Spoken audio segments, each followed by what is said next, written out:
किसान भाइयों नमस्कार। देखो किसान भाइयों, आप सामने देख रहे होगे, ये मेरा 0118 का खेत है। और किसान भाइयों, इसमें जो सबसे बड़ी बात है, मैंने एक तरफ से कटिंग कर दी थी। इसके बारे में थोड़ी सी जानकारी देना चाहता हूँ मैं आपको। देखो किसान भाइयों, 0118 गन्ना वैरायटी दो दो प्रकार की है। एक शाहजहाँपुर वैरायटी और एक है करनाल वैरायटी। जो शाहजहाँपुर वाली वैरायटी है उसका बोर्ड तो हो जाता है अच्छा, और मुड्ढे में जो है थोड़ी सी मेहनत और लागत सीजल देनी पड़े, उसका मुड्ढा भी अच्छा ही हो जाए, ऐसी बात नहीं। क्योंकि हमारी इच्छाएं ज़्यादा है, इसीलिए हम ये कहते हैं कि भाई इसका मुड्ढा कम हो, दूसरी साल का गन्ना कम होता है। क्योंकि हमारी इच्छाएं है 100, 90, 100। जब हमारी इच्छाएं ज़्यादा हो जाए और पैदावार कुछ कम हो जाओ तो फिर हमारा जी टूट जाए। देखो किसान भाइयों, वैसे जो 2M जो खेती होती है वो 70-80 के बीच की होती है। इसमें एक मेरे नॉर्मल पैदावार हुई थी, क्योंकि ये 14 मई का बोया हुआ खेत था मेरा, और ट्रेंच में वैसे बो रखा था, और बीज के नाम का मैंने ये तैयार करा था। और किसान भाइयों, फिर मैंने इसका रिजल्ट नॉर्मल देखा, मगर भाई मज़ा नहीं आया, तो मैंने इसे बोया नहीं। अब की साल मैं फिर करनाल वाली वैरायटी लाया अपने पड़ोसी भाई के यहाँ से, जो मुझे मेरी वीडियो लगातार देखते हैं, वे तो अच्छी तरह से जानते हैं। किसान भाइयों, मैंने फिर इसकी कटिंग कर दी।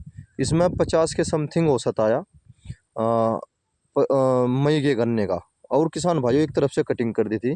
कटिंग करने के बाद मैंने RMD नहीं चलाई, पत्ती फैला दी थी, और फिर मैंने खरपतवार की एक स्प्रे लगा दी। और किसान भाइयों देखो, अब जब पहला यूरिया लगा रहा हूँ मैं, देखो 6 बीघे में मैं 2 कट्टे लगाऊंगा, बस, ज़्यादा नहीं लगाने का। क्योंकि किसान भाइयों, अब जब टॉप बोरर की दूसरी स्टेज आने वाली है। ठीक है, हमारा गन्ना 0118 है, पर किसान भाइयों इसमें भी कीड़ा आता है।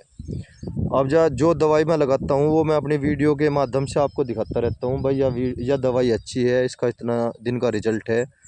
और किसान भाइयों देखो, आप इसमें देखो, जैसे मैंने RMD नहीं चलाई, देखो एक झुंड में से 25-25, 30-30 गन्ने निकल कर आ रहे। देखो किसान भाइयों, जैसे मैंने यूरिया डलवा दिया, अब काफ़ी अच्छा खेत चल रहा, कोई कमी नहीं है।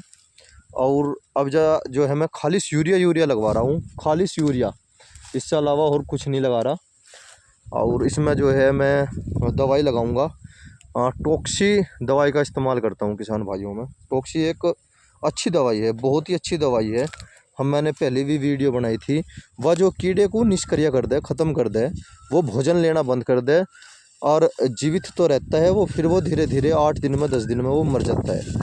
अब जब टॉप बोरर की जो दूसरी स्टेज आने वाली है, वह किसान भाइयों 10 तारीख को जो है सक्रिय हो जाएगा पूरा का पूरा। अब भी कहीं कहीं तितलियां देखने को मिलती है, और फिर वही प्रोसीजर होगा, वही लार्वा वाला सिस्टम शुरू हो जाएगा, और प्रजनन मादा भी देखने को मिल रही बहुत ज़्यादा। किसान भाइयों, एक जैसे गेहूं की कटिंग होगी, कटिंग होने के बाद गेहूं के जो कीड़े होते हैं, जो उसके अंदर कीट होते हैं, वे भी सारे के सारे जो है हमारी फसल में आ जाते हैं। क्योंकि उनका जो निवास स्थान होता है गेहूं के फसल में, वे जड़ों में रहते हैं, वे भी हमारे गन्ने में आके फिर भोजन करते हैं। तो इसलिए दवाई तो हमें लगानी पड़ेगी, चाहे वो 0118 गन्ना वैरायटी हो या फिर आपकी 38 हो। और देखो किसान भाइयों, ये मेरा खेत देखो कितना अच्छा जमाव ले रहा, फुटाव ले रहा, बहुत ही अच्छा फुटाव ले रहा, कोई कमी नहीं है। और पहला यूरिया लगाया मैं, इसमें थोड़ा थोड़ा यूरिया लगवाऊंगा, 6 बीघे में 2 कट्टे डलवाऊंगा। और उसके बाद किसान भाइयों, मैं फिर 2 कट्टे फिर अब से 1 महीने बाद लगवाऊंगा, और फिर बस और नहीं लगवाने का। हो सकता है एक आधा यूरिया दवाई के रूप में लगाना पड़ जा, पर वैसे दो दो कट्टे बहुत होते हैं 6 बीघे को। क्योंकि कट्टे भी अब कम, वजन भी कम हो लिया, पहले 50 किलो का आता था, अब जो है 45 किलो का आता है। देखो खूड खूड डलवा रहा हूँ मैं। और किसान भाइयों, मुझे उम्मीद यह है कि आपके साल भी इसमें पैदावार ठीक होगी।